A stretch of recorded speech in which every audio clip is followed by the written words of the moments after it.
Entonces, queridos hermanos, empezamos a hablar de la vida de Monseigneur Lefebvre. Monseigneur Lefebvre nació en Francia del Norte en 1905 y murió el 25 de marzo, día de la Anunciación, 1990. Nació de un matrimonio profundamente católico. Sus padres eran de misa diaria.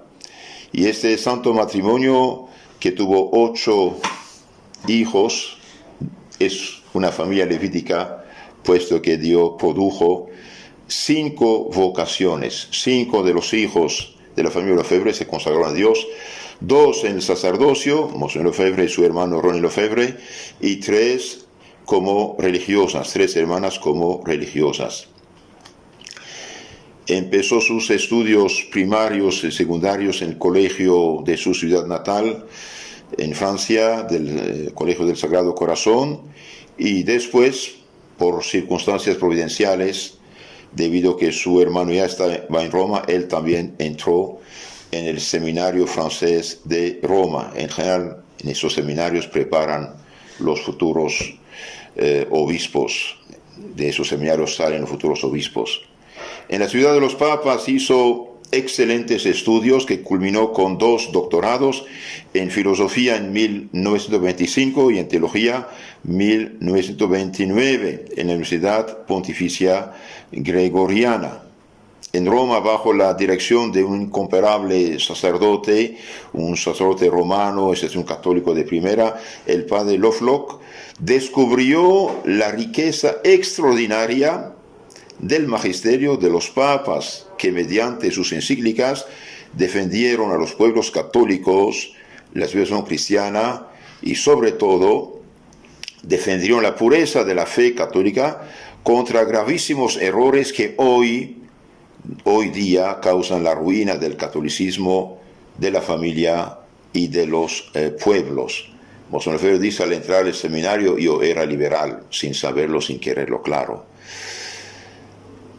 ¿Qué errores graves, filosóficos, teológicos, morales, espirituales descubrió Monseigneur Lefebvre en la enseñanza de los papas, de los grandes papas, desde la revolución masónica anticristiana de Francia de 1789 hasta su tiempo, hasta 1920 aquí? ¿Qué errores descubrió y qué papas lucharon contra? Y bien, todos los papas del siglo XIX, primera mitad del XX, lucharon contra estos errores. Por ejemplo, Gregorio XVI, León XII, Pío IX, León XIII, San Pío X, Pío XII, Pío XI. Bien, esos errores son graves. Hoy nuestra sociedad está muriendo por causa de estos errores. Por ejemplo, el naturalismo. El naturalismo, ¿qué es? No toma en cuenta para nada ni la revelación divina, ni el pecado, ni sus consecuencias, ni la necesidad de la gracia de la redención de Cristo. Concretamente, es un ateísmo práctico. Eso es gravísimo para un pueblo. Es gravísimo. Los paganos habían sacralizado, entre comillas, divinizado la naturaleza. Todos los vicios tenían sus dioses. Hoy no creen dioses, pero dan derecho a todos los pecados. Entonces, naturalismo, racionalismo, otro error gravísimo. El racionalismo rechaza toda la revelación cristiana y niega el origen divino de la Biblia y de la Iglesia Católica. Todo lo que no cabe en la pequeña mente del hombre, se rechaza. También hay la revolución, la secularización, el liberalismo, que trabajan para organizar la sociedad, ignorando a Dios, sus leyes y la redención realizada por Cristo. Otro problema gravísimo. Y hoy estamos en esto. Entonces, Monseigneur Lefebvre va a ser realmente formado en la fe católica, en la filosofía católica, y ve claramente el peligro en el cual está la fe de los pueblos. Y cuando la fe desaparece ya no hay moral. Claro, la moral se apoya en la fe. ¿Por qué no matarás? ¿Por qué no fornicarás? ¿Por qué no robarás? ¿Por qué no harás trampas? ¿Por qué no desearás bienes mujer ajena? ¿Por qué Dios lo prohíbe? Ahora quiten los mandamientos de Dios, quiten la fe, quiten la creencia en la vida eterna, el juicio de Dios, en las cuentas que dará a Dios, pues no queda nada. Entonces ya llegamos en pleno egoísmo. Entonces Monseñor Lefebvre descubrió en las encíclicas, en las enseñanzas de los papas que denunciaban todos esos errores, descubrió también algo muy importante que el mundo ignora en general, pero es una realidad tremenda, que es la directora de todos esos movimientos anticristianos. Descubrió la gigantesca asociación de los masones, que en todo el mundo cristiano trabaja secretamente. El diablo trabaja en secreto. Los masones trabajan en secreto también para aniquilar la civilización católica y la Iglesia. No es poco. Bien, lo alertaba ya el Papa León XII en su encíclica Qua Graviora del 13 de marzo de 1826, diciendo que las sociedades secretas masónicas amenazan a la Iglesia con una entera ruina. Las sociedades masónicas secretas amenazan a la Iglesia y, claro, los pueblos cristianos con una entera ruina. Eso lo decía en 1926 el Papa León XII. Los que quieren saber más de esto, bien, todo esto está explicado en este libro de Monseñor Lefebvre llamado «Soy yo el acusado, ¿quién tendrá que juzgaros?». El título es un poco provocador, dice el porqué al inicio del libro. Es un estudio sobre dos encíclicas muy importantes de los papas que explica la situación actual del mundo y de la Iglesia. En 1887, el Papa León XIII, en su encíclica Humanum Genus, Humanum se escribe con H, Humanum Genus, con G de gato, sobre los masones, bien, el Papa escribía: el último y principal de los intentos de la masonería es destruir hasta los fundamentos todo el orden religioso y civil establecido por el cristianismo. Hacer tabla rasa de la civilización cristiana, de la fe cristiana, de la moral cristiana. Y hoy aquí llegamos más o menos, ya estamos acercándonos a esto. Entonces su intento es destruir hasta los fundamentos todo el orden religioso, civil, social, político, humano, establecido por el cristianismo. Y levantar en su lugar, a su manera, un nuevo orden sin fundamentos y leyes. Levantar un nuevo orden con fundamentos y leyes sacadas del naturalismo, es decir, del ateísmo práctico en lo concreto. Y incluso, hermano, todo lo que hoy está pasando, derechos a esto, derechos a aquello, derechos a matar a los inocentes en seno materno, esto es. Entonces, Monseñor Lefebvre sabía todo esto. Y todo eso es una realidad. Y por esto explica su resistencia, estamos anticipando un poquito, a lo que va a pasar, de no aceptar esas reformas de reconciliación de la Iglesia Católica con el modo actual, nacido del anticristianismo, de hecho. El mismo Papa empezaba su encíclica: el humano linaje, después que por envío del demonio se hubo, para su desgracia, separado de Dios, creador y dador de todos los bienes celestiales, quedó dividido en dos bandos, diversos y adversos. Uno de ellos combate asiduamente por la verdad y la virtud, y el otro por todo cuanto es contrario a la verdad y a la virtud. El uno es el reino de Dios en la tierra, es decir, la verdadera iglesia de Jesucristo, la iglesia católica, y el otro es reino de Satanás. Es gravísimo, es una realidad esto. Ignorar esto es no entender nada. El futuro Monseñor Lefebvre nunca olvidó esta oposición entre los dos reinos, ni quiso reconciliar lo que no se puede reconciliarse. Es imposible reconciliar el dulce, el amargo, las tinieblas y la luz, Cristo y Belial. Monseñor Lefebvre, joven, se empapó de la fe católica romana, del ideal católico romano, se enamoró de la iglesia a tal punto que nunca este amor se enfrió en su alma. Nunca este amor se enfrió en su alma. De hecho, su sucesor como arzobispo de Dakar, el cardenal Thiandoum, decía: Monseñor Lefebvre fue un hombre de una devoción total y absoluta a la causa de Dios. Eso realmente es un hombre de fe, un hombre de fe. A ejemplo de los apóstoles y grandes evangelizadores, quiso llevar el nombre de Jesucristo donde quiera que la iglesia lo mandara y conquistar las almas para Cristo y su iglesia, o también libertarlas de las garras del demonio, del error y de las desgracias. En Roma, el joven Lefebvre aprendió también el amor a la liturgia y culto divino, que transmiten íntegramente la fe, el sentido del sagrado y del misterio. Durante la misa de sus bodas de oro, a la cual tuve la dicha de asistir en 1989 en París, Monseñor Lefebvre, antiguo gran ceremoniero, dijo: hemos aprendido desde que era joven seminarista a amar el altar, amar la liturgia, que representa a Cristo. De hecho, el altar representa a Cristo. Amar lo que eleva el alma hacia Dios. El conocimiento que tenía de la liturgia y de la teología de Santo Tomás de Aquino fue una fuente de donde Monseñor Lefebvre sacaba su amor hacia Dios y su sed de salvar a las almas. Eso también es muy, muy importante. Amor a Dios, amor a las almas. No, tiene una filosofía sana, basada en Santo Tomás de Aquino, que es el doctor común de la Iglesia Católica, el único teólogo proclamado doctor común. Es decir, su doctrina es tan clara y tan sólida y tan católica que debe ser enseñado en todos los seminarios, en todas las universidades católicas. Ahora Santo Tomás y otros toman el lugar de Santo Tomás en muchos lugares. Qué desgracia, qué desgracia. Porque los principios filosóficos de Santo Tomás son seguros, sacados de la filosofía realista.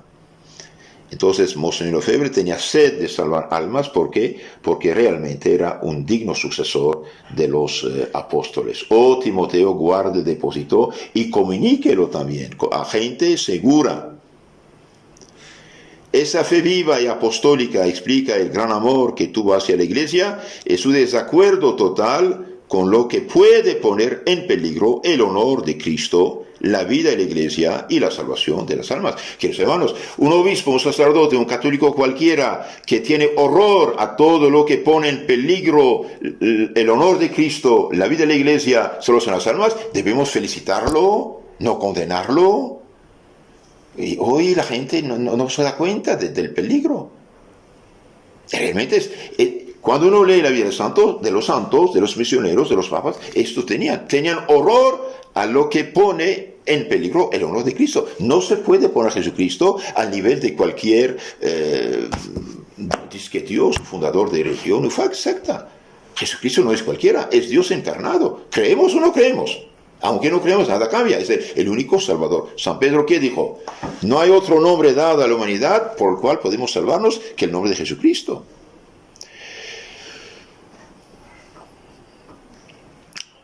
Consideraba como una grande gracia de Dios el haber podido respirar durante un tiempo esa atmósfera llena de fe y espíritu católico, esa romanidad que es el alma de la fe católica misma. Entonces, queridos hermanos, Monseñor Lefebvre realmente tuvo esa dicha de estar en Roma y de hacer sus estudios en una época de calma y sobre todo bajo la dirección de un santo sacerdote que realmente transmitía la fe católica. De hecho, los enemigos de la iglesia tuvieron tanto miedo que presionaron la Santa Sede para eliminar al padre Loffloc después de director del seminario francés de Roma.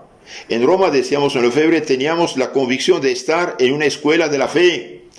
Tuve la dicha de asistir a las canonizaciones de Santa Teresa del Niño Jesús y de Santo Cura de Ars. El cardenal Thiandoum, su alumno y sucesor en Dakar, dijo: fue un hombre de una devoción total, absoluta a la causa de Dios. Sí, y bendito sea Dios.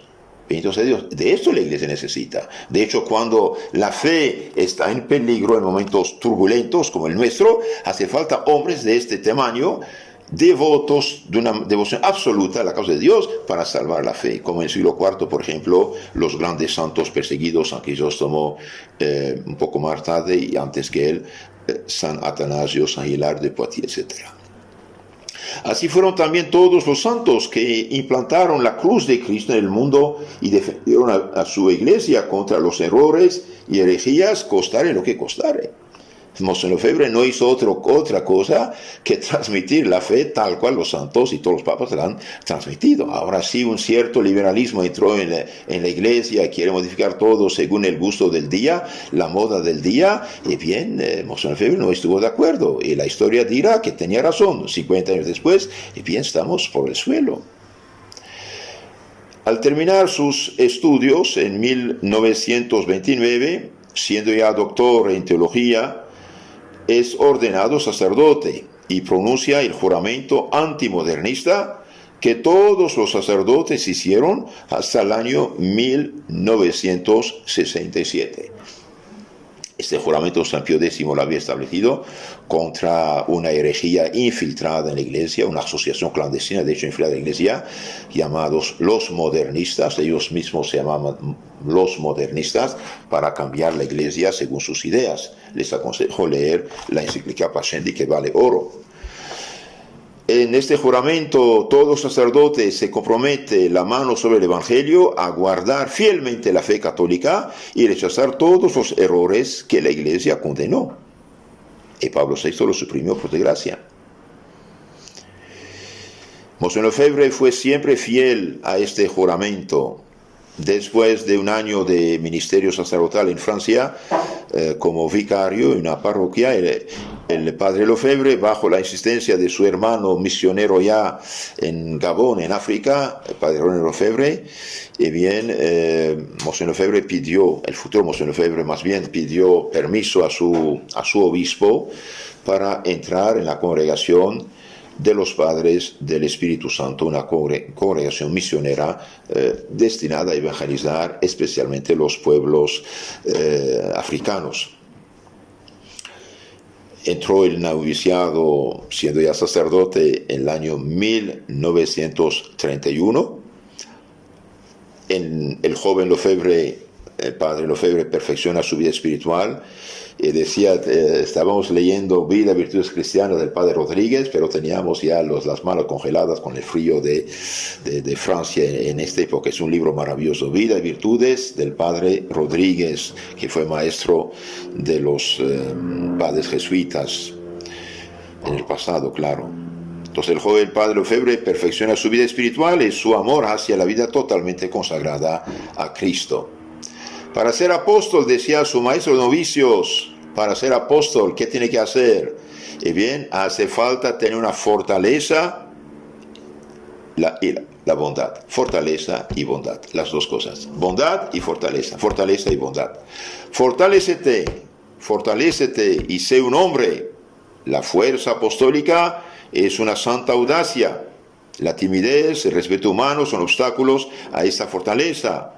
La bondad está hecha de suavidad, de indulgencia, de flexibilidad, de facilidad natural o adquirida para adaptarse a los demás. De veras, hasta los enemigos de Lefebvre le tenían mucho respeto. Firmeza, fortaleza y bondad.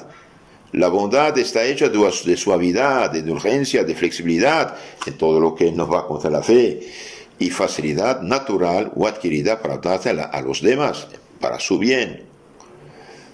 Transcurrido un año de intensiva preparación espiritual y de santificación, como San Francisco Javier, el padre Lefebvre, en el año 1932, se embarca rumbo a África, continente todavía en gran parte pagano. Va a quedar en África 30 años, de 1932 al año 1962. va a quedar 30 años en África, el padre Lefebvre sirve a Dios y a su iglesia como sacerdote, como misionero, profesor, director de seminario. Se entregó a tal punto a su deber que sus superiores tuvieron que mandarlo a las misiones para descansar, cambiando de trabajo. Ya estaba agotado de trabajar tanto. Del seminario que él dirigió salieron 2 jefes de Estado, católicos africanos, y 3 obispos y muchos sacerdotes. Cuando el padre Lefebvre no pensaba más que en proseguir la evangelización del Gabón, que contaba con 35.000 católicos en el año 1933, llegó en el año 1945 llegó a 105.000. Calculen, de 35.000 pasan en pocos años a 105.000 almas ya católicas. En esta época recibió la orden de irse a Francia a dirigir la facultad de filosofía de su congregación en Francia. Entonces va a quedarse en Francia 2 años, director de la facultad de filosofía de la congregación, y de repente en el año 1947 el Papa Pío XII lo nombra obispo de Dakar, en Senegal, en África. El padre se prepara para su consagración haciendo un retiro espiritual en Brujas, Bélgica, en la abadía benedictina, donde su pariente, el famoso don Gaspar Lefebvre, es entonces el más ilustre de los liturgistas y ya famoso por su maravilloso misal bilingüe, misal vesperal bilingüe, que daba todas las misas, todos domingos, fiestas y santos. De acuerdo a lo establecido por Papa Pío XII en su Constitución Episcopalis Consagrationis de 1947, el cardenal Liénard tendrá a su lado otros 2 obispos co-consagrantes, que con él y al mismo tiempo que él conferirán al padre Lefebvre la plenitud del sacramento del orden. Estos 2 obispos son Monseñor Ansel, que fue compañero suyo en Roma, y Monseñor Fauré, quien era superior del seminario de Gabón a la llegada del padre Lefebvre. Entonces ahí la iglesia, para asegurarse totalmente de la consagración sacerdotal o episcopal, manda que hay 3 obispos, como si en el foco eléctrico vinieran 3 cables de 3 fuentes eléctricas diferentes para asegurar al máximo la sucesión apostólica.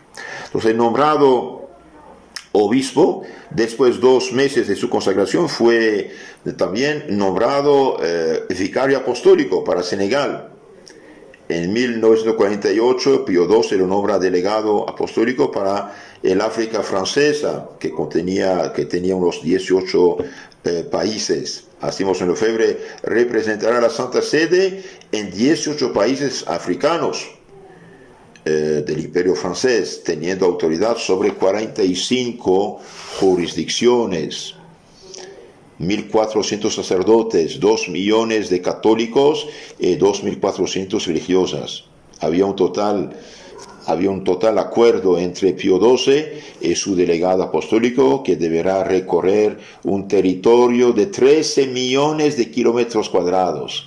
Entonces, Monseñor Lefebvre tuvo bajo su responsabilidad de delegado apostólico del Papa 13 millones de kilómetros cuadrados, más que los Estados Unidos, en los cuales había 70 millones de seres humanos a convertir o a reconfortar en su fe.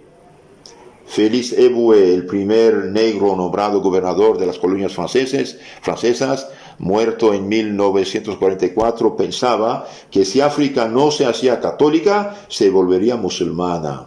Y por desgracia, en los últimos años, más de 30-40 millones se hicieron musulmanes.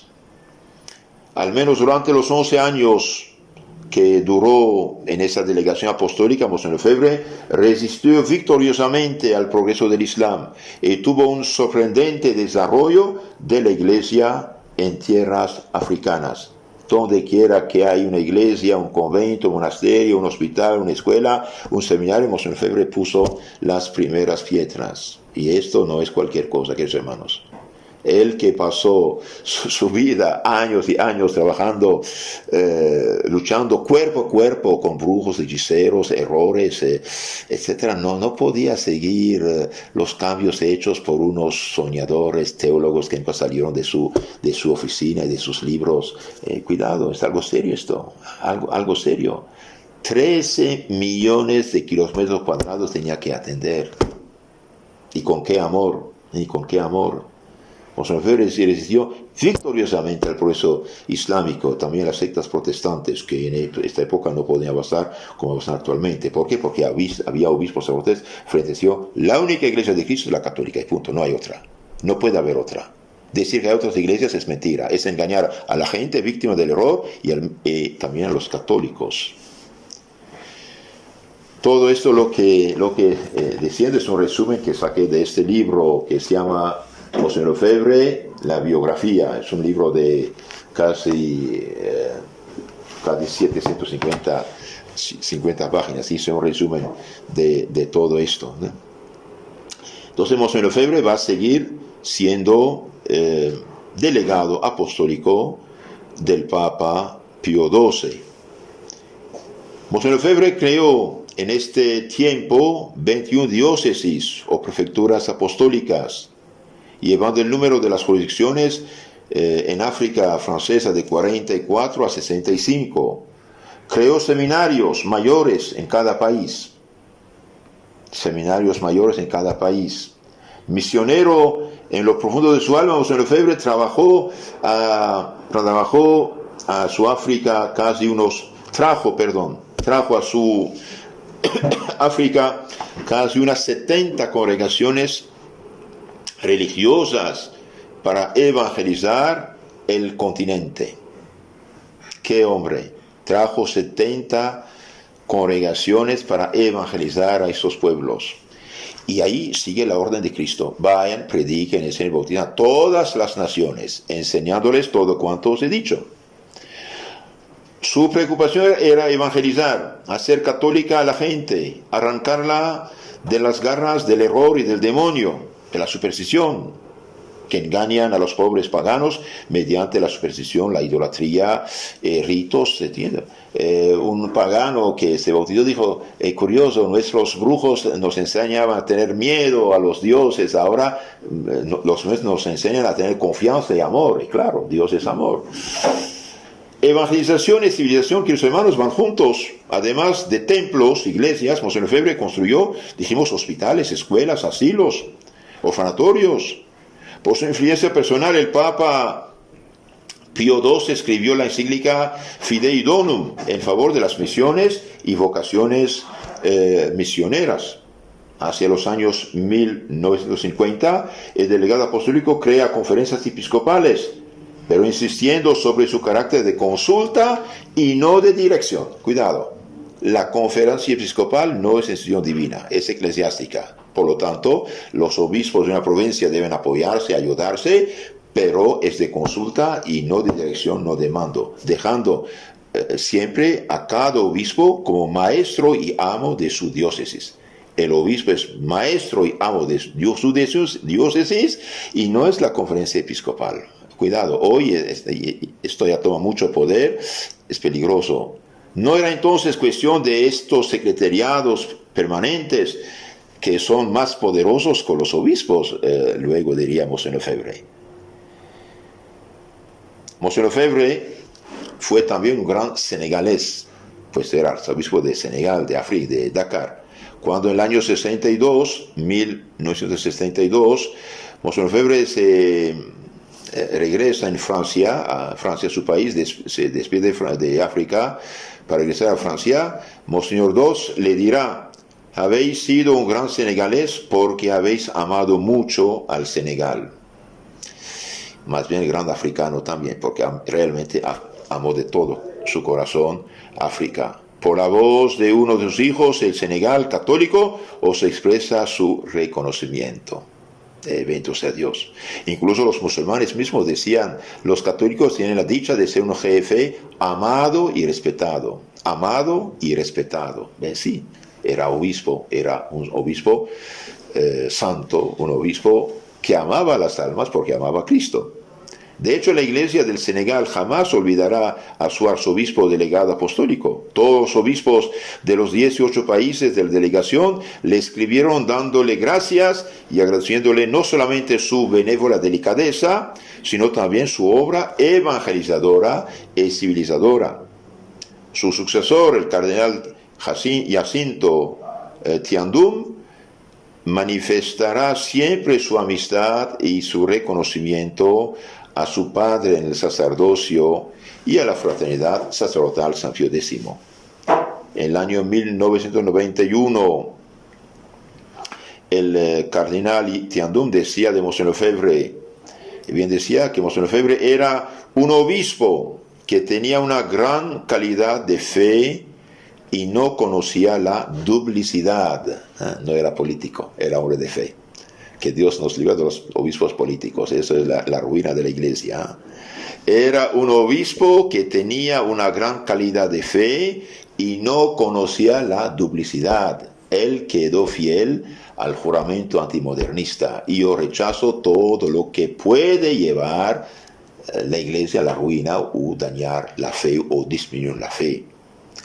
El cardenal Thiandoum sigue diciendo, y además Mons Lefebvre tenía una gran devoción mariana. Era mariano. Fue un hombre de una devoción total y absoluta a la causa de Dios.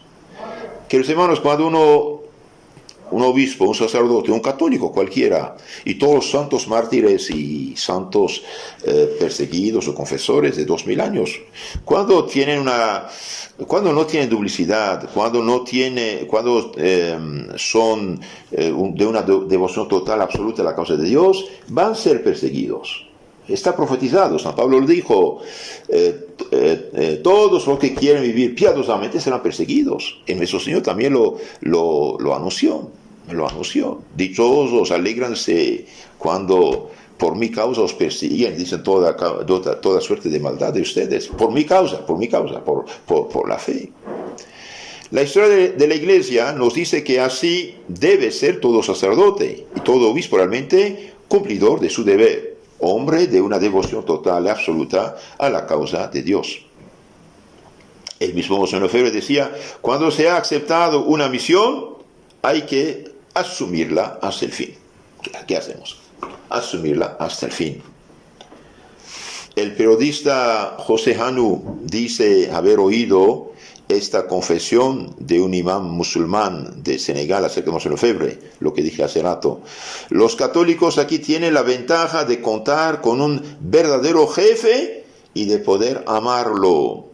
Él reúne en efecto lo que nosotros los musulmanes reunimos difícilmente. Mons Lefebvre reúne la fuerza y la dulzura, la severidad y la fraternidad. Bajo la dirección de tales jefes, hoy África no sería islamizada, en gran parte no sería entregada a las sectas. ¿Por qué regresó en el año 62 a Francia?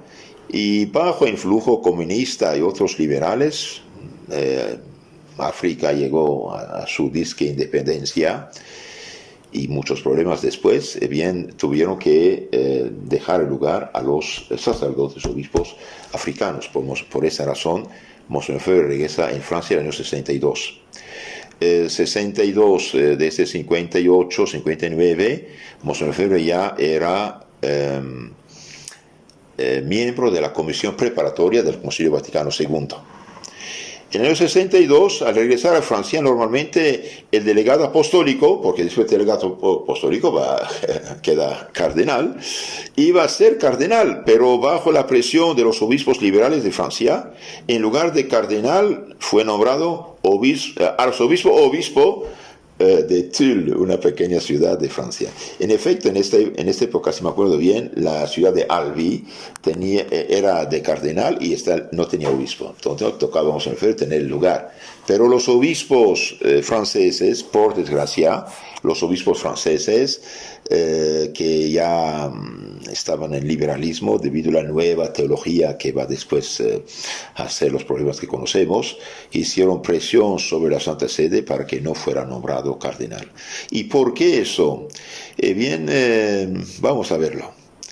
En efecto, desde los años 58, Monseigneur Lefebvre, arzobispo, delegado apostólico, apoyaba a los fieles del movimiento de la Ciudad Católica dirigida por Juan Husset, que trabajaban para restaurar el reino social de Cristo en Francia. Entonces los comunistas querían Francia comunista, los socialistas Francia socialista, los liberales masones Francia liberal masónica, los ateos Francia atea. ¿Y por qué los católicos no deben trabajar para tener una Francia católica? ¿Cuál es tu problema?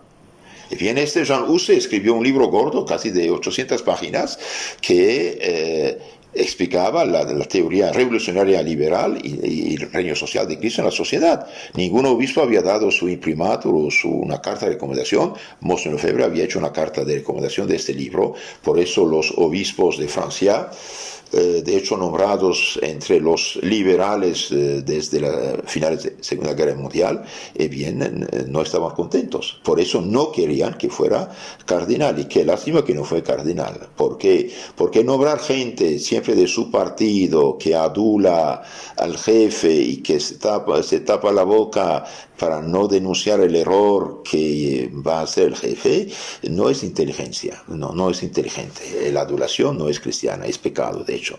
Monseigneur Lefebvre no fue adulador, fue un hombre de una devoción absoluta y total a la causa de Dios. No conocía la duplicidad. Entonces, regresa en Francia, en lugar de ser cardenal, y bien lo hacen obispo de la pequeña ciudad de Tulle. Gracias a Dios, en 6 meses levanta la diócesis, de hecho, anima a los sacerdotes, trabaja, dijo, la gracia de Cristo siempre es igual, está ahí a nuestro servicio con los dones del Espíritu Santo y la gracia de Dios, trabajemos.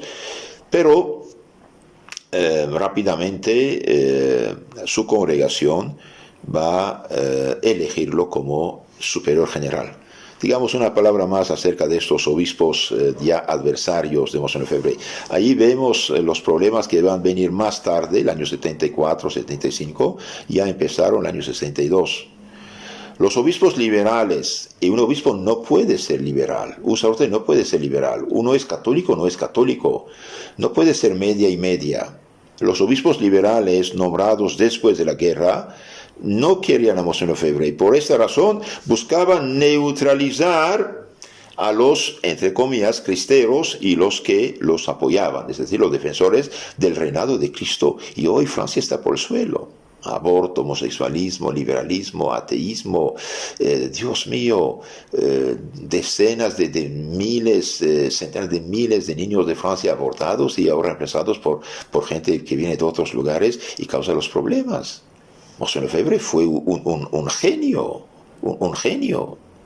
El catolicismo francés está hoy muriendo. Monseigneur Lefebvre permaneció unos meses, dijimos, en Toul, animó a los sacerdotes y trajo la esperanza a la diócesis.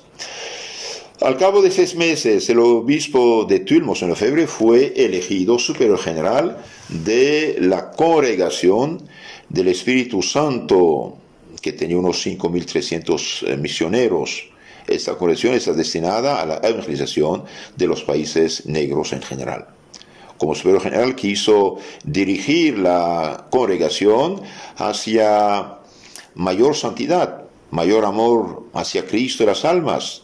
Quiso reforzar el espíritu misionero, el respeto hacia las reglas y estatutos de la congregación. Eso también es algo muy, muy importante. Por ejemplo, tengo este libro llamado Cartas Pastorales Escritos. Son las cartas pastorales que Monseigneur Lefebvre había escrito cuando estaba de arzobispo en Dakar y después superior general de la Congregación del Espíritu Santo. Son cartas circulares de antes de la fundación de la Fraternidad San Pío X. Les aconsejo leerla, vale oro. Y también lo hemos publicado, este libro en audio, en nuestro canal FSPX Costa Rica o Amigos de la Fraternidad San Pío X Costa Rica. Y también vamos a publicarlo, si Dios quiere, en nuestro canal la Casa Autónoma de América Central y el Caribe. Entonces Monseigneur Lefebvre impulsaba la congregación a reforzar el espíritu misionero, el respeto hacia las reglas y estatutos, pero el viento de las novedades soplaba dentro de la congregación. Los sabios avisos Monseñor Lefebvre no siempre cayeron en tierra buena. De hecho, en el año 68 va a renunciar a su puesto de superior general, aunque le quedaban todavía 6 años. Hablamos ahora unas palabras acerca de Monseñor Lefebvre y el Concilio Vaticano II. Desde el año 1960, Monseñor Lefebvre es asistente al trono pontificio, miembro de la Comisión Central de la Preparatoria del Concilio Vaticano II. Durante las sesiones vio el drama que se preparaba, la división entre los cardenales modernistas abiertos al mundo apóstata actual y los cardenales católicos tradicionales. Vio también dentro de la Iglesia la infiltración del liberalismo y modernismo condenado durante 150 años por los papas. Preguntó al cardenal Ottaviani por qué se permitía la presencia de teólogos como Hans Küng, hoy hereje notorio y descartado en la Iglesia Católica, de hecho, Yves Congar, Karl Rahner, que habían sido condenados por Pío XII por sus falsas doctrinas. ¿Cómo es posible que gente, disque teólogos que no tienen doctrina sana, condenados por el Papa anterior, hoy sean especialistas, peritos del concilio? ¿Cómo es posible? Y bien, el cardenal Ottaviani le contestó que el Juan 23 quería gente con fama, pero eso no funciona. Y bien, aquí, queridos hermanos, otro libro, 100 años de modernismo, del padre Dominique Bourmo, genealogía de Concilio Vaticano II, 100 años de ideas falsas que penetraron dentro de la Iglesia, por desgracia. El 11 de octubre de 1962, Juan XXIII abría la primera sesión del Concilio Vaticano II, que fue el mayor desastre de este siglo XX y de todos los siglos pasados desde la fundación de la Iglesia. Si hoy compara la situación de la Iglesia actual, realmente es a llorar. Hicieron un concilio pastoral, y hoy es la decadencia omnipresente. Y los católicos que ni saben qué pasa, qué pasó, por qué pasó, de dónde vienen las ideas, piensan que es el Espíritu Santo que guía todo esto y no hay problema. El Espíritu Santo siempre inspira, claro, pero si uno no le hace caso, no le hace caso. Entonces el Vaticano II, el mayor desastre de este siglo XX, de todos los siglos pasados, desde la fundación de la Iglesia. Y gracias a Dios, el Espíritu Santo no permitió que fuera dogmático, porque un concilio dogmático no puede contener errores. Un concilio pastoral sí puede contener errores. Durante el concilio del año 62 a 65, Monseñor Lefebvre fue miembro y presidente de la Cetus Internationalis Patrum, Reunión Internacional de los Padres del Concilio, es decir, la ala tradicional conservadora. El Cetus, ala tradicionalista del Concilio, reunía unos 250 obispos que hicieron frente a los 250 modernistas liberales de la Alianza Europea, que querían casar la Iglesia con la revolución. Bien, queridos hermanos, hay otro libro muy interesante, El Rin desemboca en el Tíber, del padre Ralph M. Wiltgen, que era sacerdote liberal, pero honesto, periodista durante el concilio. Escribe realmente, objetivamente, lo que pasó. Y pienso buscarlo de internet, vale la pena. El Rin desemboca en el Tíber. Entonces, 250 liberales y 250 tradicionales. Ahora, lo que realmente fue una catástrofe es que todo lo que se había preparado durante varios años, fue echado a la basura, menos el esquema sobre la liturgia que fue preparado por los modernistas. Todo lo demás fue descartado y no es normal. Si un concilio se prepara durante varios años, no es normal al empezar a echar todo de la basura, venir en sus maletas los obispos modernistas, traer otros esquemas. No es normal. Algo pasó. Y la historia del Vaticano no está terminada. Roberto Di Mattei lo explica muy bien, historiador italiano actual. Con sus compañeros, Monseñor Lefebvre impidió que los textos actuales del concilio fueran peores de lo que son. Es decir, Monseñor Lefebvre con sus compañeros impidió que los textos actuales del concilio fueran peores de lo que son. Interesante esto, ¿no? Es realmente muy interesante, muy interesante. Pero no lograron purificarlos. ¿Por qué? Porque fueron redactados los textos por teólogos modernistas liberales y astutos. Pusieron deliberadamente ambigüedades para más tarde sacar el liberalismo extremo. Con sus compañeros, Monseñor Lefebvre, impidió que los textos actuales del concilio fueran peores de lo que son. Denunciaron el espíritu liberal de la nueva teología, ya condenada por Pío XII en Humani Generis, Humani con H, Humani Generis, en el año 1950, pero aceptada como doctrina católica en concilio pastoral. No puede ser. Algo condenado por un papa no puede ser aceptado como doctrina católica por otro papa. Un papa no puede contradecir en la doctrina, en la moral, en la fe, otro papa. No es posible. Con sus ambigüedades, los liberales habían engañado incluso al Papa Pablo VI, quien al saberlo lloró. Pero el Cetus, defensor del papado y de la doctrina católica, vigilaba. En efecto, la acción del Cetus había salvado la primacía del Romano Pontífice de un peligro mortal. Entonces, gracias a Monseñor Lefebvre y a sus compañeros, bien se salvó la primacía del Papa, que los modernistas querían pasar a ser presidente de los obispos, nada más. Si la autoridad no hubiera apoyado a los liberales, Juan XXIII y después Pablo VI, si la autoridad no hubiera apoyado a los liberales, hubiéramos tenido un buen concilio de espíritu católico.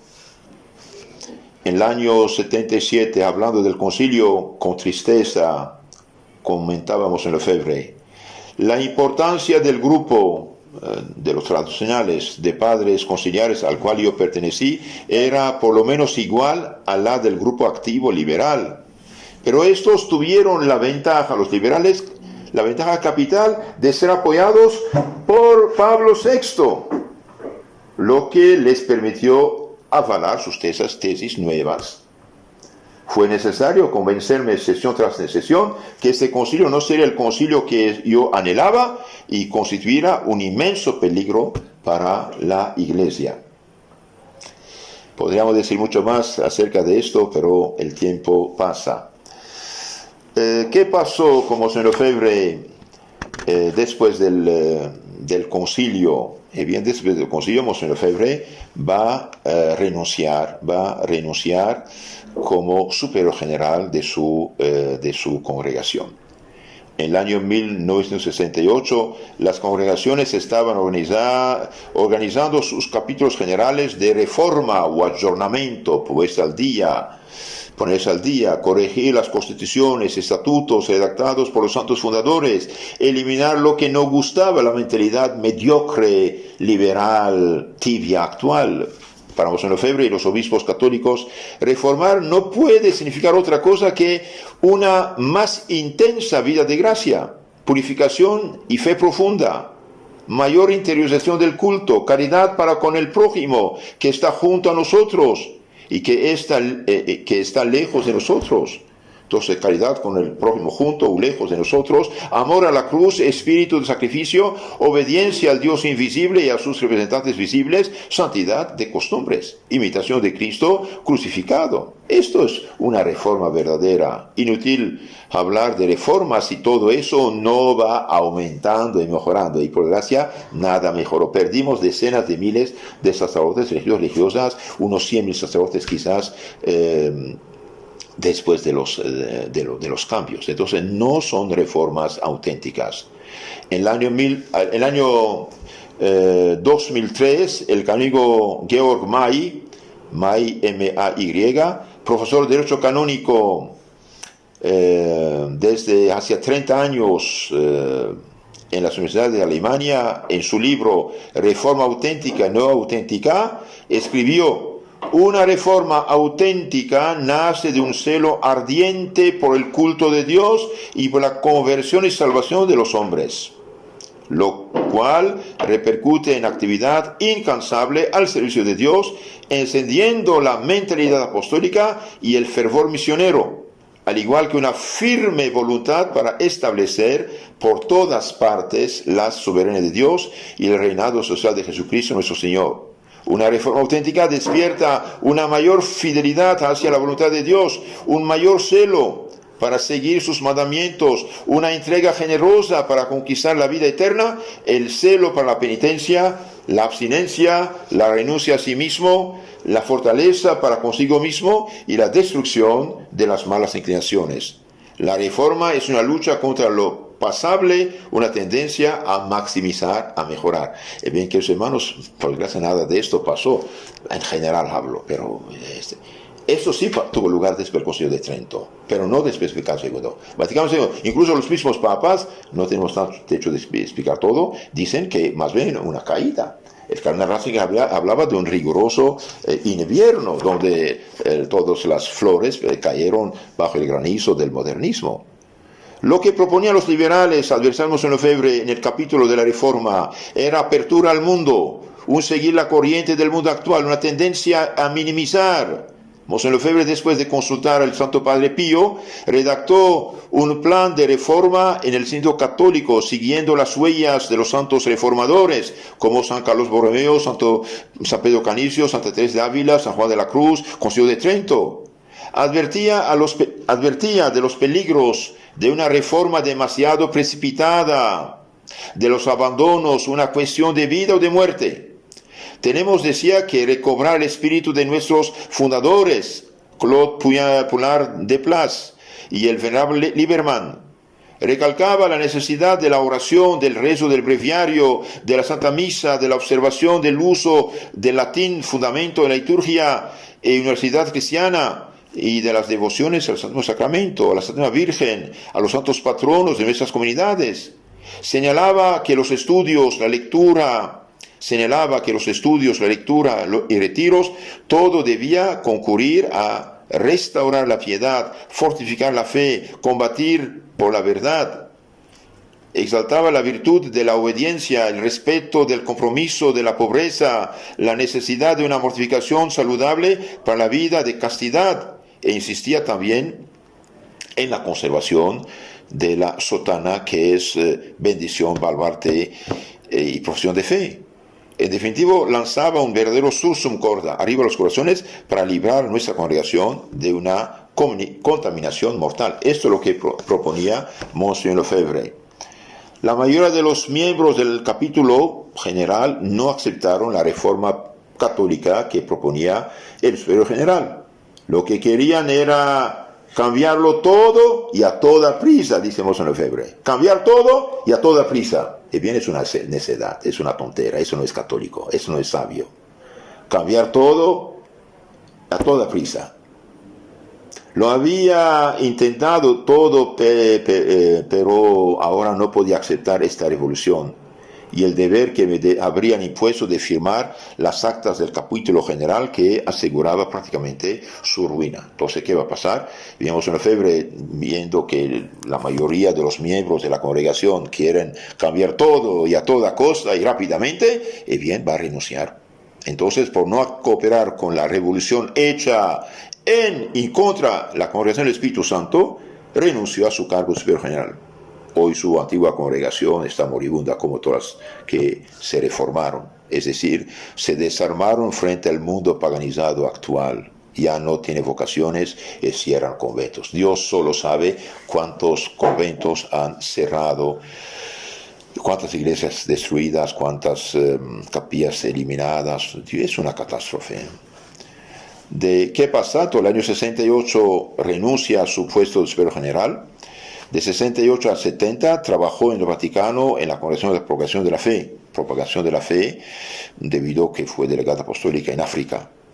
Pero unos seminaristas decepcionados, escandalizados por lo que se hacía con las nuevas reformas, le pidieron ayuda para salvar su vocación. Mandó a unos de ellos con el cardenal Siri de Génova en Italia, otros con otro sacerdote, otros finalmente los mandó a la Facultad de Teología de Friburgo en Suiza. Finalmente, unos monjes y profesores de universidad, Cardenal Journet también, insistieron que Monseñor Lefebvre se ocupara personalmente de los seminaristas.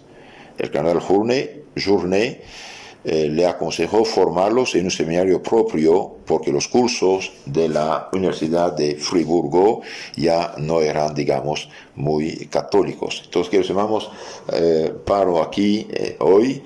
Después vamos a ver la fundación de la Fraternidad San Pío X. En esta época, Monseñor Lefebvre tiene ¿cuántos años? 65 años.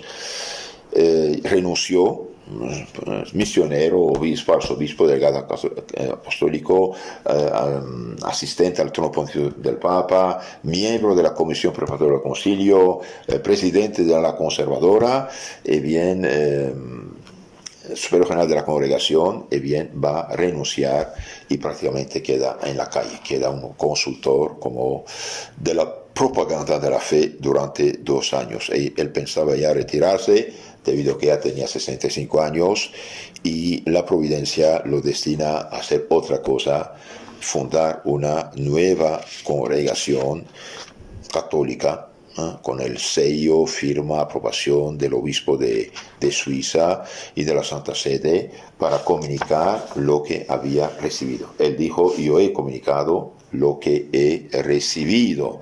He comunicado lo que he recibido, y bien comunicó lo que había recibido, y gracias a Dios, 50 años ya pasaron. Seguimos, estamos en unos casi 60 países, dimos a la Iglesia Católica unos 1000 sacerdotes, unos 650 en la congregación, otros están con otros obispos trabajando, y decenas de miles de fieles, de familias están aprovechando de la fe católica pacíficamente recibida, tal cual todos los santos la han comunicado. Y que quede claro, Monseñor Lefebvre es católico, apostólico, romano, papista y romano 2000%. Esto es algo serio. Y los que quieren saber un poco más qué pasó, también les aconsejo otro libro que se llama Iota Unum, de Romano Amerio, estudios sobre las transformaciones de la Iglesia Católica en el siglo XX, del filósofo teólogo católico Amerio Romano. Y los que quieren saber más, bien, hay más catecismo católico de la crisis en la Iglesia. Hace falta escuchar las dos partes para tener una opinión personal. Si Dios quiere, en la charla siguiente vamos a ver Monseñor Lefebvre, fundador de la Fraternidad Sacerdotal San Pío X, y por qué luchó en favor de la fe católica y no siguiendo estas reformas que son de disciplina, de apostolado, de pastoral, y no son de dogma, porque el dogma no cambia. Entonces, si el dogma no cambió, que nos dejen en paz. La fe no puede cambiar. Cielo y tierra pasarán, mis palabras no pasarán, dijo nuestro Señor Jesucristo. Entonces, si Dios quiere, sábado próximo a las 11 vamos a continuar estas charlas. En nombre del Padre, del Hijo, del Espíritu Santo. Amén. Que Dios los bendiga.